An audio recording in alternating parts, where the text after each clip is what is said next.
দুই গোলে পিছিয়ে পড়েও অবিশ্বাস্য জয়ে বিশ্বকাপ কোয়ার্টারে আর্জেন্টিনা। চ্যাম্পিয়নদের কাঁপিয়ে বিদায় মিশরের। আবারও গোল্ডেন বুট রেসে এগিয়ে মেসি, ভক্তদের উচ্ছ্বাস। বৃষ্টিপাতের ফলে বাংলাদেশের সম্ভাবনা দেখা দিয়েছে। ভারী বর্ষণের পাহাড় ধস। চট্টগ্রাম কক্সবাজারে নিহত 4। রেকর্ড বৃষ্টিতে ডুবল বন্দর নগরী। চট্টগ্রাম, কক্সবাজার ও রাঙামাটিতে বুধবারের এইচএসসি পরীক্ষা স্থগিত। মানিকগঞ্জে সেনাবাহিনীর গ্রীষ্মকালীন মহড়া আকস্মিক পরিদর্শনে প্রধানমন্ত্রী। সংকট মোকাবেলা ও আইন শৃঙ্খলা রক্ষায় ভূমিকা রাখায় বাহিনীর সদস্যদের প্রশংসা। জুলাই হত্যাযজ্ঞে দল হিসেবে আওয়ামী লীগের অপরাধের প্রাথমিক সংশ্লিষ্টতা মিলেছে, জানালেন চিফ প্রসিকিউটর। তথ্য প্রমাণ যাচাই করে চূড়ান্ত প্রতিবেদন। এবং সাভারে এনসিপির পদযাত্রায় হামলা মামলায় যুবলীগের 2 নেতাকর্মী 2 দিনের রিমান্ডে। তদন্ত করে জড়িতদের বিরুদ্ধে ব্যবস্থার হুঁশিয়ারি তথ্য উপদেষ্টার।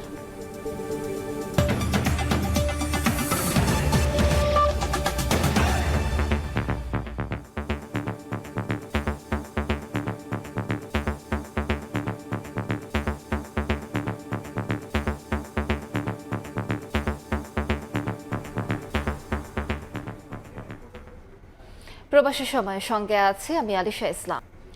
শুরুতেই ফিফা বিশ্বকাপের প্রসঙ্গ। 2 গোলে পিছিয়ে পড়েও অবিশ্বাস্য জয়ে বিশ্বকাপের কোয়ার্টার ফাইনালে উঠল আর্জেন্টিনা। ডিফেন্ডিং চ্যাম্পিয়নদের কাঁপিয়েও 3-2 ব্যবধানে হেরে আসর থেকে বিদায় নিল মোহাম্মদ সালার মিশর। 8 গোল নিয়ে আবারও গোল্ডেন বুট রেসে এগিয়ে গেলেন লিওনেল মেসি। বিশ্বকাপ ইতিহাসে সর্বোচ্চ গোলের পাশাপাশি ডিয়েগো ম্যারাডোনাকে টপকে সর্বোচ্চ 9 অ্যাসিস্টের রেকর্ডও নিজের করে নিয়েছেন এলএম10। শ্বাসরুদ্ধকর, দম বন্ধ হয়ে যাওয়া অবস্থা থেকে বিজয়ের উল্লাস সম্ভব হয়েছে হয়তো আর্জেন্টিনা বলেই, একজন লিওনেল মেসির দ্বারা। আটালান্টায় হৃদয় ভাঙার গল্পের সূচনা থেকে শেষের কাব্যে বিজয় উপাখ্যান। বিশ্ব চ্যাম্পিয়নরা দেখিয়ে দিল কিভাবে ফিরে আসতে হয়, কিভাবে পিছিয়ে থেকেও জয় নিয়ে ফিরতে হয়। অথচ ম্যাচের ৭৯ মিনিট পর্যন্ত ২-০ গোলে পিছিয়ে ছিল আলবি সেলেস্তেরা। বিদায়ের সুর যখন বিশ্বসেরা ফুটবলারের, তখন তার জন্য লড়াই করে গেছেন সতীর্থরা। তখন আবির্ভাব মহাতারকার। খুদে জাদুকরের ক্রস থেকে স্কোর শিটে নাম লেখান ক্রিস্টিয়ান রোমেরো। আবারও স্বপ্নবাজ হয় আকাশী নীল ভক্তরা। এই গোলে অ্যাসিস্ট করে ম্যারাডোনাকে টপকে বিশ্বকাপে সবচেয়ে বেশি 9 অ্যাসিস্টের মালিক বনে গেলেন এলএম10। সমতায় ফিরতে মরিয়া স্ক্যালোনি বাহিনী। নির্ধারিত সময় শেষ হতে বাকি তখন 7 মিনিট।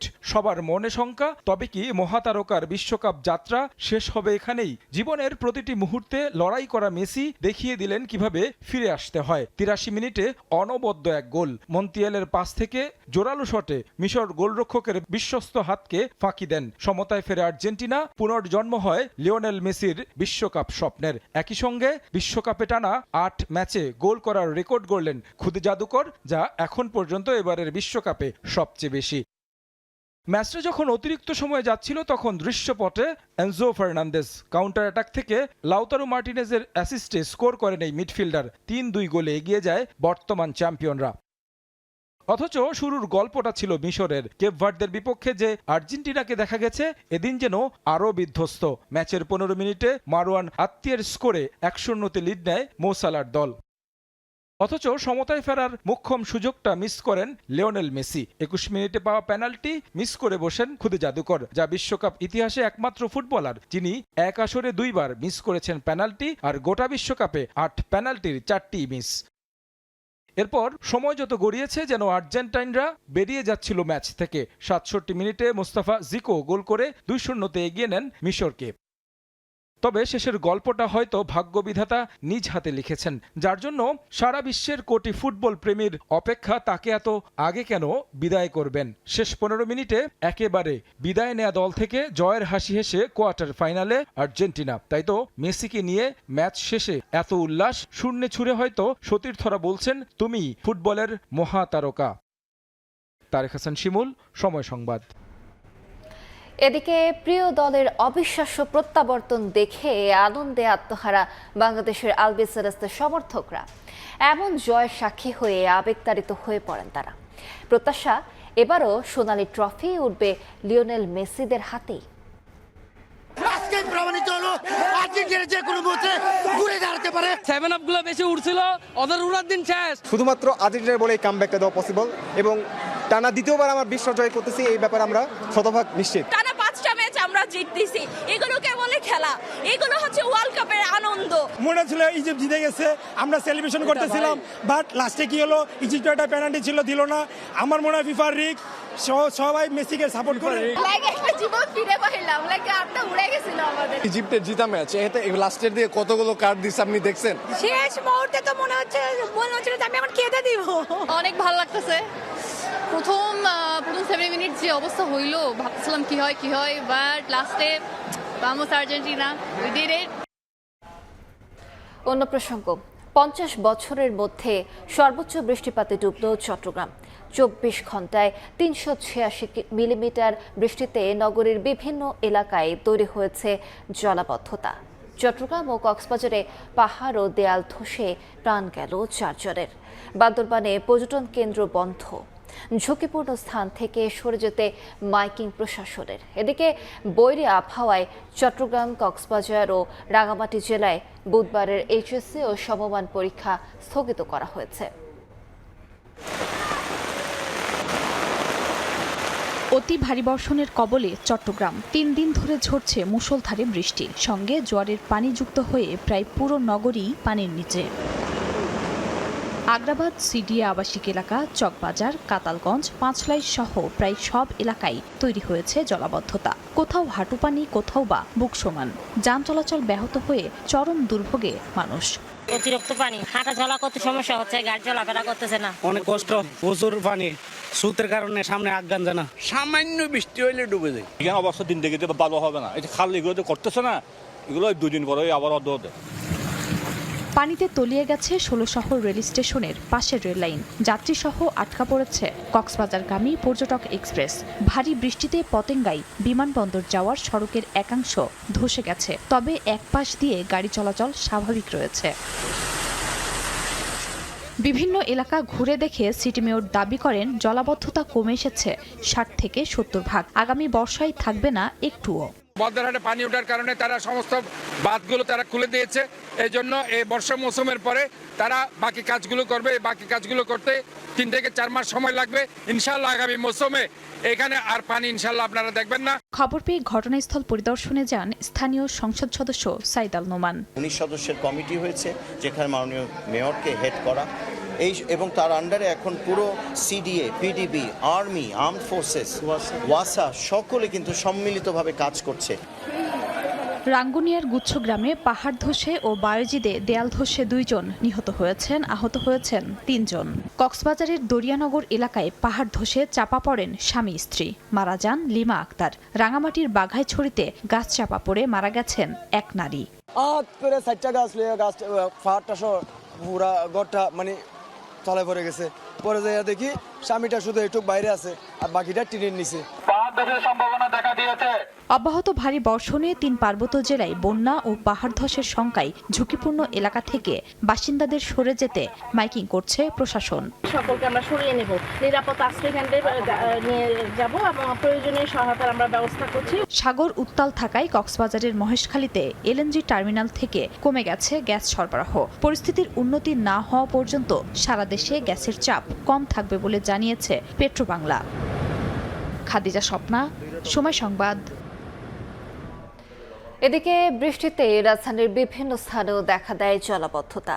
সড়কে ভোগান্তিতে পড়েন যাত্রীরা। আবহাওয়া অফিস বলছে আগামী 3-4 দিন বৃষ্টিপাত সহ পাহাড় ধসের আশঙ্কা রয়েছে। এদিকে দুর্যোগ মোকাবেলায় সব ধরনের প্রস্তুতির কথা জানিয়েছেন দুর্যোগ ব্যবস্থাপনা ও ত্রাণ মন্ত্রী। 64 জেলায় পাঠানো হয়েছে সহায়তা। টানা অঝোরে বৃষ্টিতে রাজধানীর বিভিন্ন এলাকায় সৃষ্টি হয়েছে জলাবদ্ধতা। সড়কে হাঁটু পানি জমে চরম ভোগান্তিতে পড়েন নগরবাসী। সবচেয়ে বেশি দুর্ভোগে পড়েছেন অফিসগামী মানুষ, শিক্ষার্থী ও নিম্ন আয়ের কর্মজীবীরা। অনেক যানবাহন ধীর গতিতে চলাচল করছে, সৃষ্টি হয় দীর্ঘ যানজট। আগামী ৩-৪ দিন বৃষ্টিপাত সহ পাহাড় ধসের আশঙ্কার কথা জানিয়েছেন আবহাওয়া অফিস। দুর্যোগপূর্ণ আবহাওয়ার কারণে দেশের 4 সমুদ্র বন্দরকেই 3 নম্বর সতর্ক সংকেত দেখাতে বলা হয়েছে।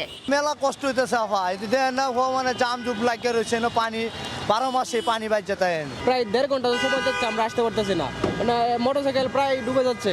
রাস্তা রিক্সা ভাড়া বেড়ে গেছে, অতিরিক্ত পাওয়াও যাচ্ছে না। তার সাথে রাস্তা ডুবে গেছে, আইল্যান্ডগুলোতে লুকানো ড্রেন আছে, যেই ভয়ে মেইন রোড দিয়ে চলে আসতেছে আর কি। পল্লবীর পর থেকে ভয়াবহ অবস্থা, আমরা ভিজে গেছি, রাস্তার অবস্থা খুব করুণ। এদিকে সচিবালয়ে বাংলাদেশে দুর্যোগ মোকাবেলার সহযোগিতা নিয়ে যুক্তরাজ্যের হাই কমিশনার সারা কুকের সঙ্গে চুক্তি স্বাক্ষর অনুষ্ঠানে দুর্যোগ ব্যবস্থাপনা ও ত্রাণমন্ত্রী জানান, হঠাৎ বন্যাসহ দুর্যোগ মোকাবেলায় সরকার সব ধরনের প্রস্তুতি নিয়েছে। 64 জেলায় ত্রাণ সহায়তা পাঠানো হয়েছে। ইতিমধ্যে আমাদের মন্ত্রণালয় থেকে প্রত্যেক জেলায় 200 মেট্রিক টন করে চাল, 10 লক্ষ টাকা বরাদ্দ দিয়েছি তাৎক্ষণিকভাবে এই ধরনের দুর্যোগে আক্রান্ত ব্যক্তিদেরকে সহযোগিতা প্রদান করার জন্য। আমরা এই ব্যাপারে সামগ্রিক প্রস্তুতি রয়েছে। বড় ধরনের কোনো আশঙ্কা আপাতত নেই। বড় ধরনের কোনো ঘটনা ঘটলে আমরা অবশ্য তাৎক্ষণিক সেখানে সহযোগিতা দিব। 64 জেলায় বরাদ্দ দিয়েছি, তার মধ্যে বেশি দিয়েছি আমরা ওই পার্বত্য চট্টগ্রাম এবং কক্সবাজার। দেশে বড় ধরনের বন্যার আশঙ্কা নেই বলেও জানান দুর্যোগ ব্যবস্থাপনা ও ত্রাণমন্ত্রী। রাঙ্গামাটি, কক্সবাজার। ফারিয়া ফারুকি, সময় সংবাদ, ঢাকা। সেনাবাহিনীর গ্রীষ্মকালীন মহড়া পরিদর্শন করেছেন প্রধানমন্ত্রী তারেক রহমান। মানিকগঞ্জে 9ম পদাতিক ডিভিশনের মহড়া প্রত্যক্ষ করে সংকট মোকাবেলা ও আইন শৃঙ্খলা রক্ষায় ভূমিকা রাখায় বাহিনীর সদস্যদের প্রশংসা করেন তিনি। দীর্ঘ সময় প্রধানমন্ত্রীকে কাছে পেয়ে উচ্ছ্বাস প্রকাশ করেন সেনা সদস্যরা। বিস্তারিত আহমেদ সালেহিনের রিপোর্টে। সেনাবাহিনীর গ্রীষ্মকালীন মহড়ায় আকস্মিকভাবে হাজির প্রধানমন্ত্রী তারেক রহমান। গাড়িবহর নিয়ে মানিকগঞ্জের সিঙ্গাইর উপজেলায় সেনাবাহিনীর 9ম পদাতিক ডিভিশনের অধীন 8 বীরে পৌঁছলে তাকে স্বাগত জানান সেনাপ্রধান জেনারেল ওয়াকারুজ্জামান। গ্রীষ্মকালীন প্রশিক্ষণ এলাকায় মাঠ পর্যায়ের সেনা সদস্যদের সঙ্গে দীর্ঘ সময় কাটান প্রধানমন্ত্রী। মহড়া চলাকালে ঘুরে দেখেন ফার্ম বেজের বিভিন্ন অংশ। দায়িত্বপ্রাপ্ত কর্মকর্তাদের কাছ থেকে প্রশিক্ষণ কার্যক্রম ও কৌশলগত প্রস্তুতি সম্পর্কে অবহিত হন সরকার প্রধান। সেনা সদস্যদের পরিচালিত রেইড মহড়া প্রত্যক্ষ করেন সরকার প্রধান। যুদ্ধক্ষেত্রে সেনা সদস্যদের অবস্থান গ্রহণ, রণকৌশল, সমরাস্ত্রের ব্যবহার এবং বাস্তবধর্মী প্রশিক্ষণের বিভিন্ন দিক পরিদর্শন করেন তিনি। সেনা বাংকারে নেমে মহড়ায় অংশগ্রহণকারী অফিসার ও সেনা সদস্যদের সঙ্গে রণকৌশল নিয়ে মতবিনিময় করেন তারেক রহমান। এক পর্যায়ে প্রধানমন্ত্রী তারেক রহমান মহড়ায় অংশগ্রহণকারী সেনা সদস্যদের জন্য প্রস্তুত করা তাৎক্ষণিক রান্না করা খাবার গ্রহণ করেন এবং তাদের সঙ্গে চাও পান করেন। দীর্ঘ সময় প্রধানমন্ত্রীকে কাছে পেয়ে উচ্ছ্বাস প্রকাশ করেন সেনা সদস্যরা। সেনা সদস্যদের উদ্দেশ্যে প্রধানমন্ত্রী বলেন, সেনাবাহিনীর উপর গভীর আস্থা রয়েছে জনগণের। জাতীয় সংকট ও আইন শৃঙ্খলা রক্ষায় সশস্ত্র বাহিনীর গৌরবময় ভূমিকার প্রশংসা করেন তিনি। এ সময় প্রশিক্ষণ, শৃঙ্খলা ও সর্বোচ্চ প্রস্তুতি বজায় রাখার উপর গুরুত্বারোপ করেন তারেক রহমান। আহমেদ সালেহিন, সময় সংবাদ, মানিকগঞ্জ। বিজ্ঞান, প্রযুক্তি ও উদ্ভাবন ভিত্তিক উদ্যোগী ভবিষ্যৎ বাংলাদেশের অগ্রযাত্রার অন্যতম চালিকা শক্তি বলে মন্তব্য করেছেন প্রধানমন্ত্রী তারেক রহমান। মঙ্গলবার বিকেলে সংসদ ভবনে প্রধানমন্ত্রীর দফতরে রোবোসাব 2026-এ বাংলাদেশের পক্ষে প্রতিনিধিত্বকারী ঢাকা রেসিডেন্সিয়াল মডেল কলেজের শিক্ষার্থীদের সঙ্গে মতবিনিময় করেন প্রধানমন্ত্রী। এ সময় তিনি বলেন, এ ধরনের সৃজনশীল উদ্যোগকে এগিয়ে নিতে সরকার প্রয়োজনীয় সহযোগিতা দিতে প্রতিশ্রুতিবদ্ধ। প্রধানমন্ত্রী শিক্ষার্থীদের প্রকল্পের পাশে থাকার আশ্বাস দিয়ে অধ্যবসায় ও আত্মবিশ্বাসের সঙ্গে কাজ চালিয়ে যাওয়ার আহ্বান জানান। এ সময় শিক্ষার্থীরা তাদের তৈরি প্রজেক্ট প্রধানমন্ত্রীর সামনে তুলে ধরেন। অবহেলা এবং জবাবদিহি না থাকায় মানুষ বছরের পর বছর স্বাস্থ্যসেবা বঞ্চিত বলে মন্তব্য করেছেন জিয়াউর রহমান ফাউন্ডেশনের vice president doctor Zubaida Rahman. বলেন, 72% মানুষের দারিদ্রতার বড় কারণ অসুস্থতা। সকালে রাজধানীতে এক আলোচনায় স্বাস্থ্য কোনো বিশেষ সুবিধা নয়, এটি মৌলিক মানবাধিকার উল্লেখ করে ডক্টর জুবাইদা রহমান বলেন, সোমবার সকালে রাজধানীর গুলশানের একটি হোটেলে বাংলাদেশ স্বাস্থ্য উদ্যোক্তা উন্নয়নের পথরেখা বিষয়ক কর্মশালা আয়োজন করে ব্র্যাক ইউনিভার্সিটি। আয়োজনে যোগ দেন সরকারের নীতি নির্ধারক এবং বিদেশি কূটনীতিকরা। আলোচনায় স্বাস্থ্যমন্ত্রী বলেন, গ্রাম পর্যায়ে প্রাথমিক স্বাস্থ্যসেবা পৌঁছে দিতে কাজ করে যাচ্ছে সরকার। We are trying to reach up to the village level, that is primary health care, which is the main slogan of our Honorable Prime Minister. We have taken so much of measures, not by only thought, not only by speaking. We are going to implement. অর্থমন্ত্রী বলেন, সরকার বেসরকারি উদ্যোক্তাদের উৎসাহিত করছে। উপযুক্ত পরিবেশ আর সঠিক নীতিমালা পেলে উদ্যোক্তারা বিশ্বের অন্যতম সেরা পারফরম্যান্স দেখাতে পারবে বলেও মন্তব্য করেন তিনি। We have given lot of incentive for them to invest in the medical equipment manufacturing in Bangladesh. Bangladeshis are very good entrepreneurs, I can assure you of that. Given the space and the policy, they perform the best, one of the best in the whole world, I tell you. Zia Rahman ফাউন্ডেশনের vice president doctor Zubaidur Rahman বলেন, প্রতিটি নাগরিকের কাছে মর্যাদা ও সম্মানের সঙ্গে স্বাস্থ্যসেবা পৌঁছে দিতে কাজ করছে সরকার। Health is not a privilege. It is a fundamental human right. Bangladesh's health sector has been facing years of neglect, lack of accountability. The people of Bangladesh pay 72% of health expenses, making illness one of the leading causes of poverty. We endeavor health for all, ensure universal health coverage, and deliver health care to every citizen with dignity and respect. তরুণ প্রজন্মকে জাতীয় সম্পদ উল্লেখ করে তাদের আরো দক্ষ করে গড়ে তোলার উপর জোর দেন ডাক্তার জুবাইদুর রহমান। হাসান ওয়ালি, সময় সংবাদ, ঢাকা।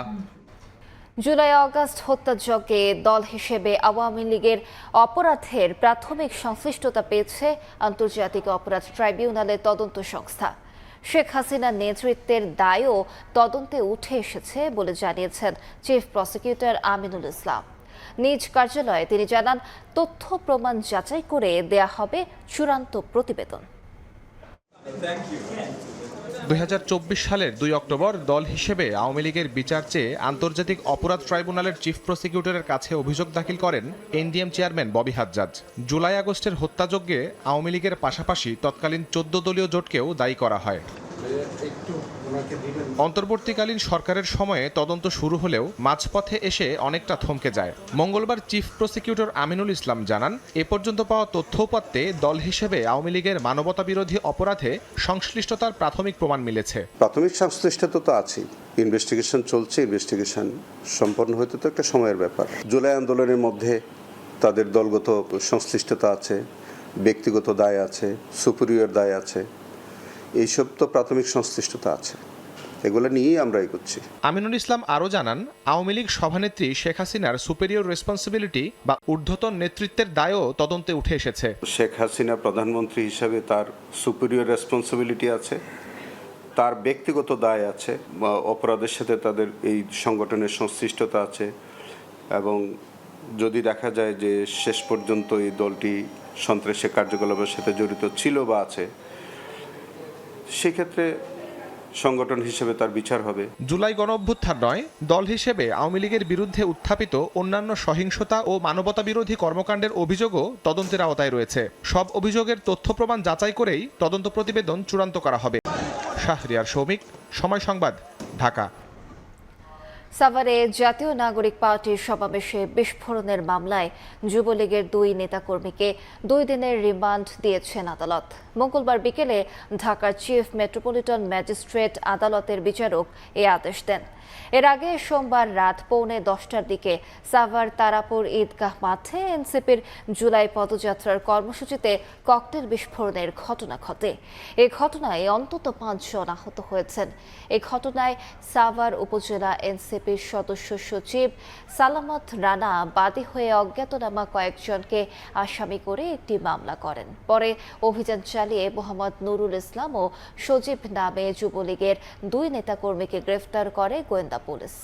এদের মধ্যে নুরুল ইসলাম সিংগাইর উপজেলার জয়মন্টপ ইউনিয়ন আওয়ামী লীগের সাবেক সাধারণ সম্পাদক, আর সজীব যুবলীগ কর্মী বলে জানিয়েছে পুলিশ। সাভারে এনসিপির সমাবেশে ককটেল হামলার সঙ্গে জড়িতদের বিরুদ্ধে ব্যবস্থা নেওয়া হবে বলে জানিয়েছেন প্রধানমন্ত্রীর তথ্য ও সম্প্রচার উপদেষ্টা ডক্টর জাহেদুর রহমান।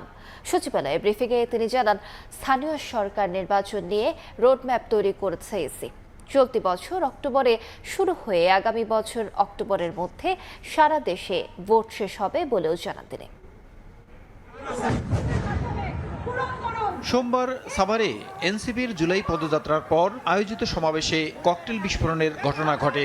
ঘটনার পর সেখানে উপস্থিত দলটির আহ্বায়ক ও বিরোধী দলীয় চিফ হুইপ নাহিদ ইসলাম সমালোচনা করেন প্রশাসনের ভূমিকার।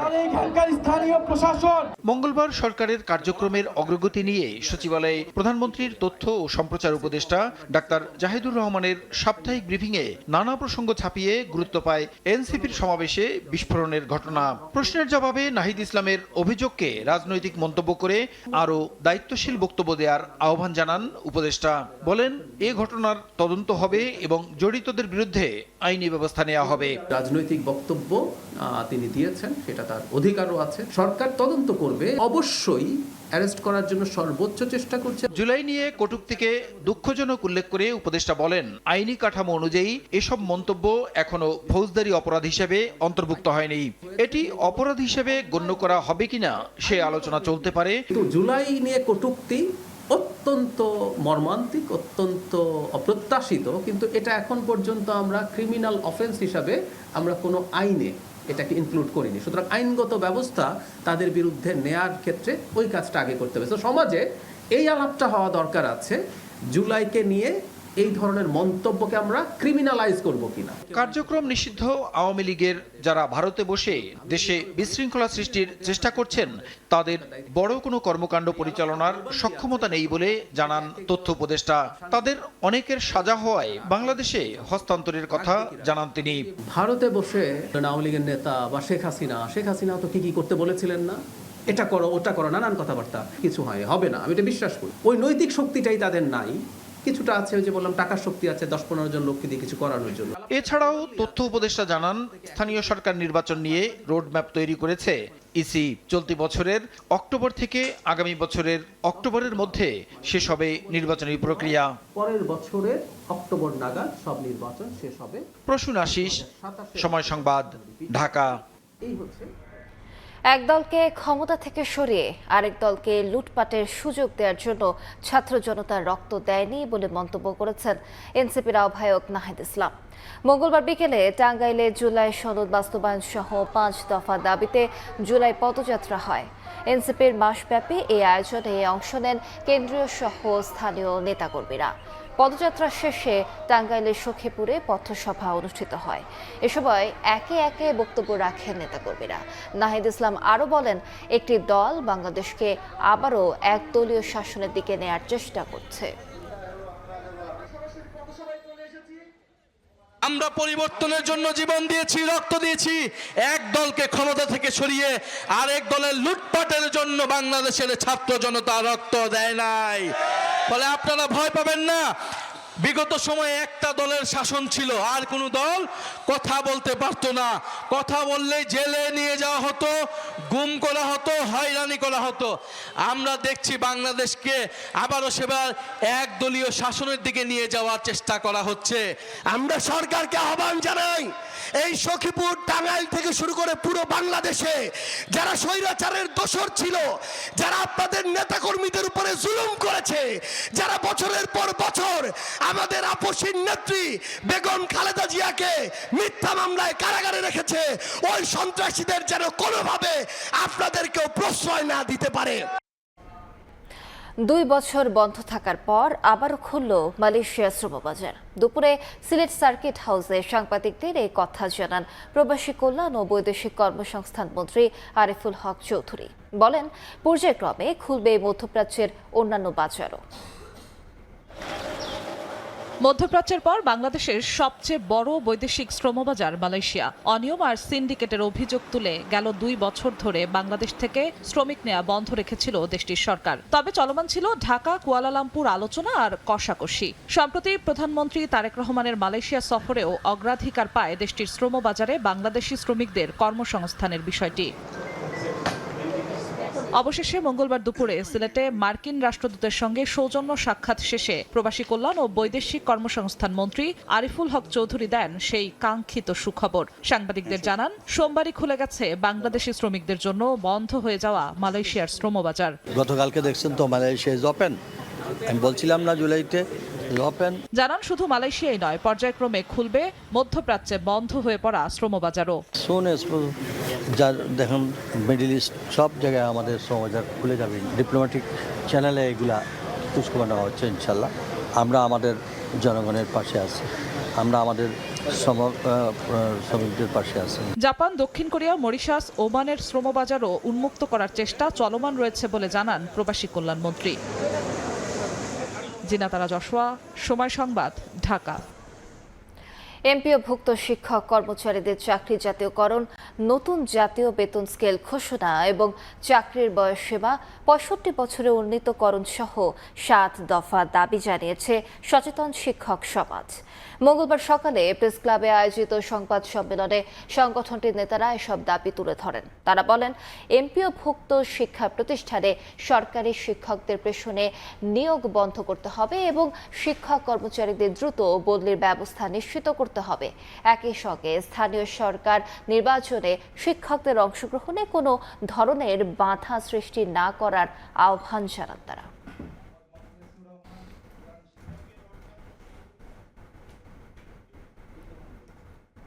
হাম থেকে মুক্তি মেলার আগেই নতুন করে চোখ রাঙাচ্ছে ডেঙ্গু।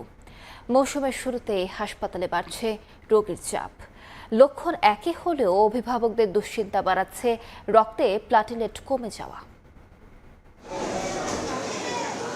দুর্বলতা, র্যাশ নিয়ে হাসপাতালের বিছানায় কাতরাচ্ছে শিশুরা। প্রাথমিক ধারণায় হাম মনে হলেও পরীক্ষায় বেরিয়ে আসছে ডেঙ্গু।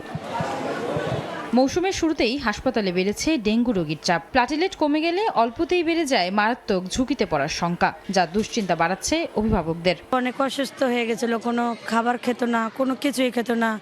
ওর বগলে কান্নাকাটি করতাম, ও কোনো সারা শব্দ দিত না। এর জন্য আমি ভয় নিয়ে আসছি। ঠান্ডা কাশি ছিল না, র্যাশে উঠিনি, জ্বর আর গা ব্যথা। তারপরে এই যে আনতে আনতে চোখ মুখ গাগত সর্বশরীর ফুলে গেছে।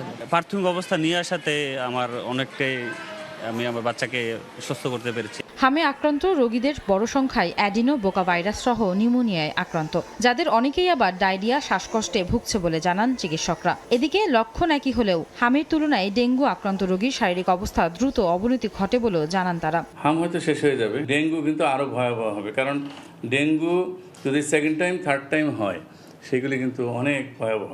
যে পরিমাণ হাম আক্রান্ত হয়েছে এটা কিন্তু একটা মাস চিলড্রেন, এবং তাদের একটা বড় অংশ কিন্তু এখনও কিন্তু কমপ্লিকেশন নিয়ে আসতেছে। অনেক সময় আমরা লাং প্যানেল করে অ্যাডেনো ভাইরাস, বোকা ভাইরাস এগুলি পাচ্ছি। এই জন্য অ্যান্টিবায়োটিক এখানে খুব বেশি রোল নাই, ন্যাচারালি ভালো হচ্ছে। অথবা কিছু কিছু ক্ষেত্রে আমরা ইমিউনোগ্লোবিন ইউজ করতেছি।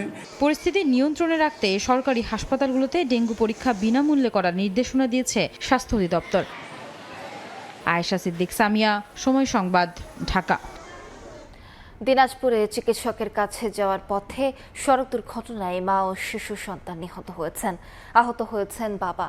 এদিকে জয়পুরহাটে ট্রাকের ধাক্কায় অটোরিকশা দুমড়ে মুচড়ে মারা গেছেন দুজন। দিনাজপুরে একটি পিকআপ ভ্যানের চাপায় মোটরসাইকেল আরোহী এক নারী ও তার সন্তান নিহত হয়েছেন। আহত হয়েছেন স্বামী। আহত নাজমুলকে বীরগঞ্জ উপজেলা স্বাস্থ্য কমপ্লেক্সে ভর্তি করা হয়েছে। জয়পুরহাটের পাঁচবিবি উপজেলার বনখুর এলাকায় ট্রাক ও ব্যাটারি চালিত অটোরিকশার মুখোমুখি সংঘর্ষে দুজন নিহত হয়েছেন। আহত হয়েছেন ৫ জন। এছাড়া খুলনা সাতক্ষীরা মহাসড়কে বেপরোয়া গতির ট্রাকের সঙ্গে দুটি ইজি বাইকে ত্রিমুখী সংঘর্ষে দুজন নিহত হয়েছেন। আহত হয়েছেন আরও ৩ জন। বিগত সরকারের তৈরি করে যাওয়া ভঙ্গুর অর্থনীতি মোকাবেলা বর্তমানে সবচেয়ে বড় চ্যালেঞ্জ বলে মন্তব্য করেছেন তথ্য ও সম্প্রচার মন্ত্রী জহিরুদ্দিন স্বপন। মঙ্গলবার দুপুরে রাজধানীর রমনার অফিসার্স ক্লাবে ন্যাশনাল লাইফ ইন্স্যুরেন্সের ৪২ বছর পূর্তি উপলক্ষে আয়োজিত অনুষ্ঠানে এ মন্তব্য করেন তিনি। বলেন, ক্ষমতায় আসার আগেই রাষ্ট্রের বিভিন্ন সমস্যা চিহ্নিত করেছে সরকার। দেশের নাগরিকদের উদ্যোক্তা মনোভাব কাজে লাগিয়ে অর্থনীতিকে এগিয়ে নেওয়ার উপরও গুরুত্ব আরোপ করেন তিনি।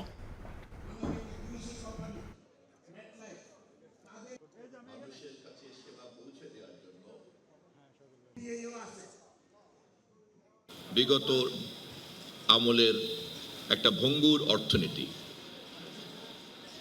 একটা দেউলিয়া অর্থনীতিতে রূপান্তরিত হয়েছে।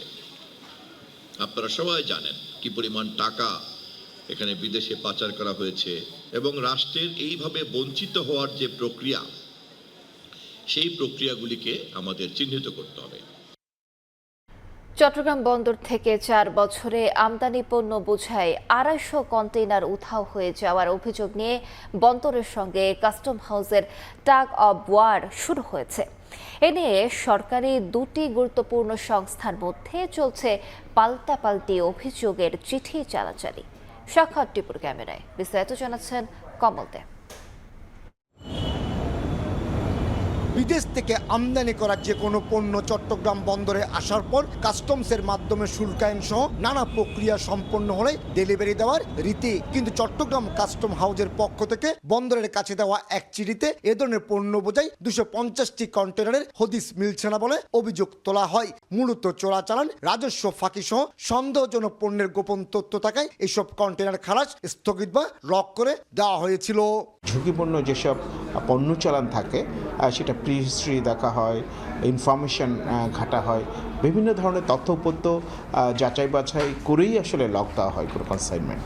এদিকে বন্দরের তথ্য অনুযায়ী কাস্টমসের অভিযোগ তোলা একটি কন্টেনারও হারিয়ে যায়নি বলে দাবি বন্দরের এ কর্মকর্তার। এ নিয়ে সোমবার সন্ধ্যায় কাস্টমসকে চিঠিও দিয়েছে বন্দর কর্তৃপক্ষ। কোনো কন্টেনার বা পণ্য চালান মিসিং এই ধরনের কোনো বিষয় কিন্তু এখানে নেই। কাস্টমস কর্তৃপক্ষ কিছু নির্দিষ্ট পণ্য চালানের তথ্য আমাদের কাছে জানতে চেয়েছে, যার পরিপ্রেক্ষিতে আমরা বিস্তারিত তথ্য কাস্টমস কর্তৃপক্ষকে জানিয়েছি। আমদানিকৃত পণ্য বোঝাই কন্টেনার হদিস না পাওয়া নিয়ে বন্দর এবং কাস্টমসের এই চিঠি চালাচালিতে উদ্বিগ্ন বন্দর ব্যবহারকারী ব্যবসায়ীরা। কন্টেনার উধাও হওয়ার পেছনে দুষ্টচক্র থাকতে পারে এবং এই দুষ্ট চক্রের সাথে কারা জড়িত, চোরাচালানির সাথে যুক্ত আছে, তারা কিন্তু অনেক সময় কন্টেনারের যে পণ্য, সেটা যে পণ্য নিয়ে আসে সেই পণ্যটা সাধারণত তারা ডিক্লেয়ার দেয় না। বছরে চট্টগ্রাম বন্দরের মাধ্যমে আমদানি রপ্তানি পণ্য বোঝাই 34 থেকে 35 লাখ কন্টেনার হ্যান্ডেলিং হয়। এসব কন্টেনার বন্দরের প্রবেশ কিংবা ডেলিভারি নিতে অতিক্রম করতে হয় অন্তত 4 স্তরের নিরাপত্তা বলয়। এমনকি চোরাচালান কিংবা শুল্ক ফাঁকি দিতে মিথ্যা ঘোষণার সন্দেহ হলে এসআইকিউ ওয়ার্ল্ড সিস্টেম সফটওয়্যারের পণ্যের ডেলিভারি আটকে দিয়ে কায়িক পরীক্ষা করে কাস্টমস কর্তৃপক্ষ। কমল দে, সময় সংবাদ, চট্টগ্রাম। ইরানের পবিত্র ধর্মীয় নগরী কোমে আয়াতুল্লাহ আলী খামেনির জানাজা অনুষ্ঠিত হয়েছে। শোক মিছিলে সমবেত হয়েছেন লাখো মানুষ। কোম থেকে মরদেহ নেওয়া হবে ইরাকের নাজাফ ও কারবালায়। বৃহস্পতিবার দাফন, জন্মস্থান মাশহাদে। এদিকে হুমকি অব্যাহত থাকলে যুক্তরাষ্ট্রের সঙ্গে চূড়ান্ত কোনো চুক্তির আলোচনা শুরু হবে না বলে সতর্ক করেছেন ইরানের পররাষ্ট্রমন্ত্রী আব্বাস আরাকচি।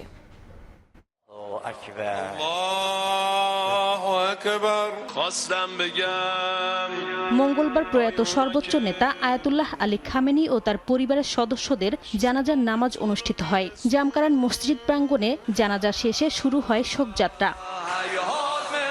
শেষ বিদায়ের আবহে ভোর থেকেই কানায় কানায় পূর্ণ হয়ে ওঠে পবিত্র জামকারান মসজিদ প্রাঙ্গণ। লাখো মুসল্লি, শীর্ষ আলেম, সরকারি কর্মকর্তা, সামরিক কমান্ডার সহ বিভিন্ন শ্রেণী পেশার মানুষ অংশ নেন। যেখানে ছিল তুরস্ক, ইরাক, পাকিস্তান ও আফগানিস্তান থেকে আসা শোকাহত প্রতিনিধি দলও। পরে সেখান থেকে হযরত ফাতিমা মাসুমা সাল্লাল্লাহু আলাইহি ওয়াসাল্লামের মাজারের উদ্দেশ্যে মরদেহ বহনকারী শোকযাত্রা বের হয়। ইরানের জাতীয় পতাকা ও প্রতিশোধের প্রতীক লাল পতাকা হাতে লাখো মানুষ সেই শোক মিছিলে যোগ দেন। এদিকে শেষ বিদায়ের আনুষ্ঠানিকতার মধ্যেও থেমে নেই ওয়াশিংটন তেহরানের পাল্টাপাল্টি হুঁশিয়ারি। সামাজিক যোগাযোগ মাধ্যম এক্সে দেয়া এক বার্তায় হুমকি অব্যাহত থাকলে যুক্তরাষ্ট্রের সঙ্গে চূড়ান্ত কোনো চুক্তির আলোচনা শুরু হবে না বলে সতর্ক করেছেন ইরানের পররাষ্ট্রমন্ত্রী আব্বাস আরাকচি। নাসরিন রুমি, সময় সংবাদ। বিদেশি ভ্রমণকারীদের জন্য নতুন ডিজিটাল প্যাকেজ ভিসা চালু করল সৌদি আরব। এর মাধ্যমে একই প্যাকেজে ভ্রমণকারীরা পর্যটন ভিসা আবেদনের সঙ্গে ফ্লাইট ও হোটেল বুকিং এবং অন্যান্য প্রয়োজনীয় ভ্রমণ সেবা পাবেন। সৌদি আরবের পর্যটন কর্তৃপক্ষ এই ঘোষণা দিয়েছে। দেশটির রাষ্ট্রীয় সংবাদ মাধ্যম সৌদি প্রেস এজেন্সি জানিয়েছে, অনুমোদিত ভ্রমণ ও পর্যটন সেবা দানকারী প্রতিষ্ঠানের মাধ্যমে পরীক্ষামূলকভাবে এই ভিসা প্যাকেজ চালু করা হচ্ছে। আন্তর্জাতিক পর্যটকদের জন্য সৌদি আরবে ভ্রমণ আরও সহজ, সুবিধাজনক ও নির্বিঘ্ন করতেই ভ্রমণকারীদের জন্য এই উদ্যোগ নিয়েছে দেশটি। বিশ্লেষকদের মতে এতে সৌদি আরবের পর্যটন খাত আরও শক্তিশালী হবে। সম্প্রতি সৌদি আরবের ভিশন 2030 এর অংশ হিসেবে তেল নির্ভরতা থেকে বেরিয়ে নানাভাবে অর্থনীতিকে চাঙ্গা রাখার পরিকল্পনা হাতে নেওয়া হচ্ছে।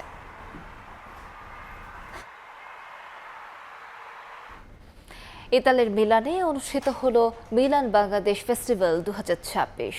প্রবাসী বাংলাদেশি কমিউনিটির আয়োজনে দিনব্যাপী এই উৎসবে অংশ নেন হাজার হাজার বাঙালি। ইতালীয় প্রশাসনের প্রতিনিধিদের উপস্থিতিতে বাংলাদেশ থেকে যাওয়া জনপ্রিয় শিল্পীদের পরিবেশনায় মিলান যেন একদিনের জন্য পরিণত হয়েছিল ছোট এক বাংলাদেশে। মাকসুদ রহমানের তথ্যচিত্রে রিপোর্ট। বিশ্ব ফ্যাশনের রাজধানী ও ইতালির অর্থনৈতিক কেন্দ্র মিলান শহরটিতে বসবাস করেন প্রায় 35,000 বাংলাদেশি। আশপাশের শহর মিলিয়ে এই সংখ্যা আরও অনেক বেশি। সেই প্রবাসীদের মিলন মেলায় পার্কো সান দোমিনিকোতে অনুষ্ঠিত হয় মিলান বাংলাদেশ ফেস্টিভ্যাল 2026। সকাল থেকে উৎসবস্থলে ভিড় করতে থাকেন প্রবাসীরা। দিন গড়ানোর সঙ্গে সঙ্গে পুরো পার্ক পরিণত হয় এক টুকরো বাংলাদেশে।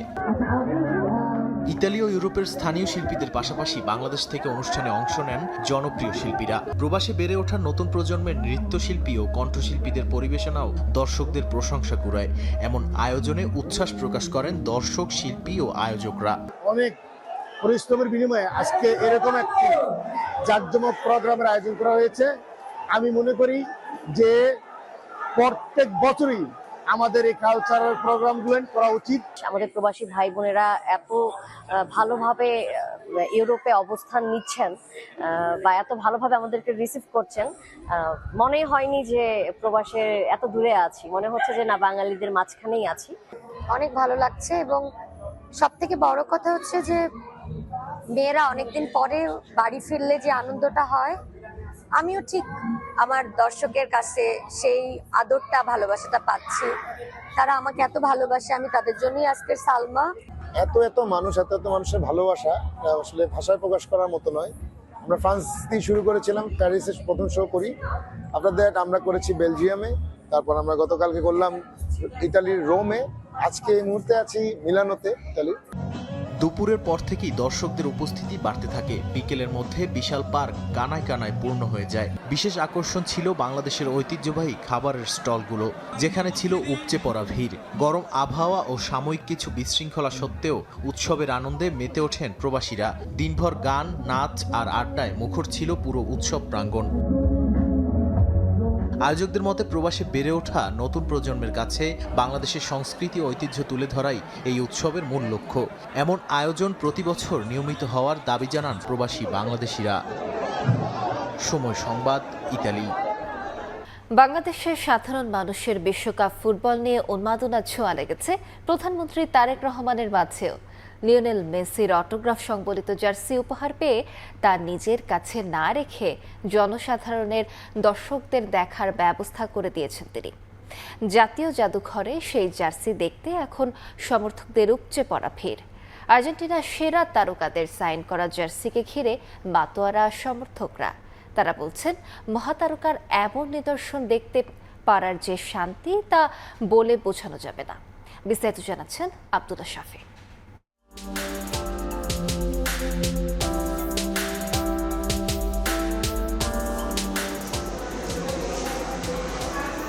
কোনো দলের জার্সি তার প্রতি ভালোবাসা, সম্মান আর আত্মমর্যাদার প্রতীক। বাংলাদেশের সমর্থক গোষ্ঠীগুলোর মধ্যে এই সম্মানে শীর্ষে আর্জেন্টিনা। প্রধানমন্ত্রী তারেক রহমান উপহার পেয়েছেন আর্জেন্টিনার 3 তারকার অটোগ্রাফ সংবলিত অরিজিনাল জার্সি। সেই আনন্দ আকাশে নীল ভক্তদের সঙ্গে ভাগাভাগি করেছেন প্রধানমন্ত্রী। ফুটবল প্রেমীরা যাতে সরাসরি মেসিদের জার্সি দেখতে পারেন, তাই জাতীয় জাদুঘরে তা উপহার হিসেবে দিয়েছেন, যা জাদুঘরের নিচ তলার লবিতে সবার জন্য উন্মুক্ত। আর তা দেখতে দেশের নানা প্রান্ত থেকে ছুটে আসছেন বাঙালি আলবে সেলেস্তারা। এই যেমন সিলেট থেকে তার সন্তানকে নিয়ে এসেছেন এই অধ্যাপক। বাপ বেটা দুজনেই আর্জেন্টিনার সমর্থক। কাছ থেকে মোবাইলে নিজেদের বন্দি করছেন তারা। এটা কল্পনাও করতে পারি নাই যে বাংলাদেশে যে একটা রিয়েল জার্সি আসবে।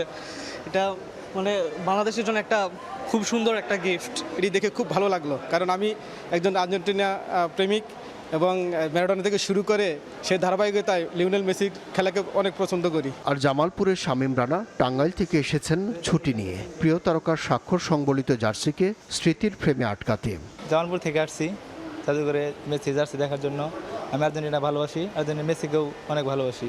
আশা করি বিশ্বকাপ আর্জেন্টিনা নেবে। তাদের মতো আরও অসংখ্য মানুষ মেসি, এনজো ফার্নান্দেজ ও আলভারেজদের চিহ্ন দেখার জন্য ভিড় করছেন জাদুঘরের লবিতে। অনেক ভালো লাগলো, আর আমি মেসির ভক্ত অনেক বড়। প্রধানমন্ত্রী উপহার দিছে, ভালোই লাগছে এবং মেসি সাপোর্টার আমরাও আছি। জাদুঘরের নিরাপত্তা রক্ষী কবির উদ্দিন জানান, প্রতিদিন শত শত ভক্তরা আসছেন, বিশেষ করে তরুণদের মধ্যে যারা জাদুঘর পরিদর্শনে আসছেন তারা মেসির লবিতে উকি দিতে ভুলছেন না। শত শত বলতে জাদুঘরে যারাই আছে বেশিরভাগ লোকে অনেকে আসে, অনেকে দাঁড়ায়, এখানে দাঁড়ায় ছবি তোলে, সেলফি তোলে, ওরা এনজয় করে। জাতীয় জাদুঘর কর্তৃপক্ষ বলছে বিশ্বকাপ পর্যন্ত লবিতেই মেসিদের জার্সির প্রদর্শনী চলবে। এরপর সিদ্ধান্ত নেওয়া হবে গ্যালারিতে কোথায় রাখা হবে সর্বকালের অন্যতম সেরা এই ফুটবলারের নিদর্শন। একটা ইউনিক বিষয়, তো এটা আমরা জাদুঘরের যে আর্টিফ্যাক্ট নিদর্শন আছে আমরা নিদর্শন হিসেবে এক্সেশনভুক্ত করব এবং ভবিষ্যতে যদি আমরা আমাদের পর্যাপ্ত গ্যালারি থাকে ওই জার্সিটা এবং খেলাধুলা অন্যান্য সামগ্রীও আমরা রাখার চেষ্টা করব। একই সঙ্গে ভবিষ্যতে বাংলাদেশে ব্রাজিল সমর্থকদের কথা বিবেচনা করে ব্রাজিলের সেরা কোন প্লেয়ারের সাইন করা জার্সি প্রদর্শন করা যায় তাও চিন্তায় আছে বলে জানান তিনি। আব্দুল্লাহ শাফি, সময় সংবাদ, ঢাকা। বিশ্বকাপে ফ্রান্স প্যারাগুয়ের মাঠের লড়াই শেষ হলেও বিতর্ক থামেনি। হারের পর ফরাসি অধিনায়ক কিলিয়ান এমবাপ্পেকে বর্ণবাদী মন্তব্য করে তোপের মুখে পড়েছেন প্যারাগুয়ের এক সিনেটর। তিনি দাবি করেন, জোর করে নিজেকে ফরাসি হিসেবে পরিচয় দেয়া এমবাপ্পেকে চড় মারা উচিত ছিল প্যারাগুয়ের দলের খেলোয়াড়দের।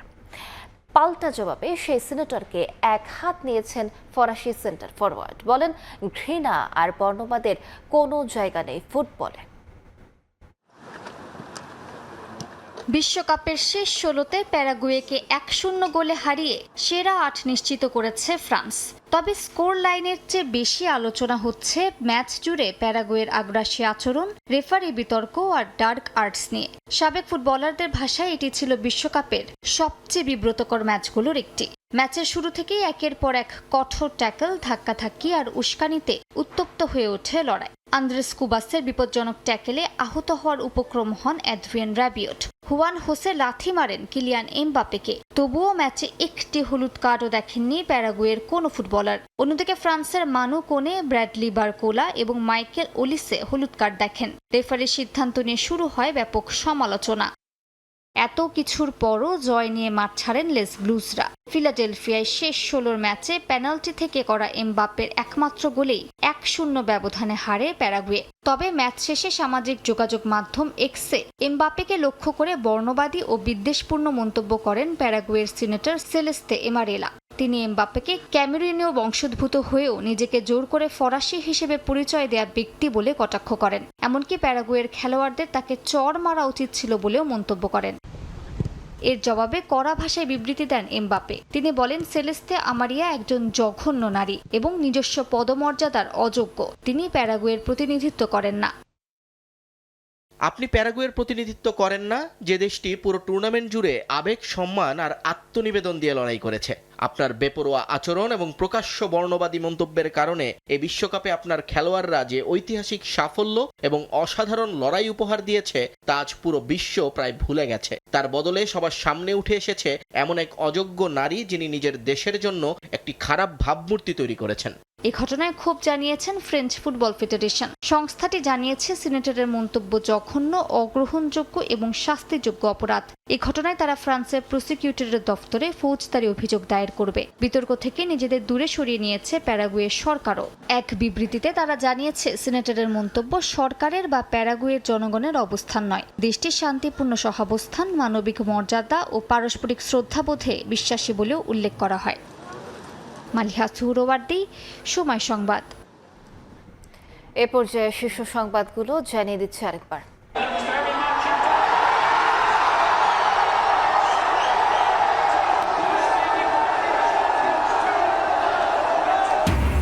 2 গোলে পিছিয়ে পড়েও অবিশ্বাস্য জয়ে বিশ্বকাপ কোয়ার্টারে আর্জেন্টিনা। চ্যাম্পিয়নদের কাঁপিয়ে বিদায় মিশরের। আবারও গোল্ডেন বুট রেসে এগিয়ে মেসি, ভক্তদের উচ্ছ্বাস। বৃষ্টিপাতের ফলে বাংলাদেশের সম্ভাবনা দেখা দিয়েছে। ভারী বর্ষণে পাহাড় ধস। চট্টগ্রাম কক্সবাজারে নিহত 4। রেকর্ড বৃষ্টিতে ডুবল বন্দরনগরী। চট্টগ্রাম শিক্ষা বোর্ডের বুধবারের এইচএসসি পরীক্ষা স্থগিত। এবং মানিকগঞ্জে সেনাবাহিনীর গ্রীষ্মকালীন মহড়া, আকস্মিক পরিদর্শনে প্রধানমন্ত্রী। সংকট মোকাবেলা ও আইন শৃঙ্খলা রক্ষায় ভূমিকা রাখায় বাহিনীর সদস্যদের প্রশংসা।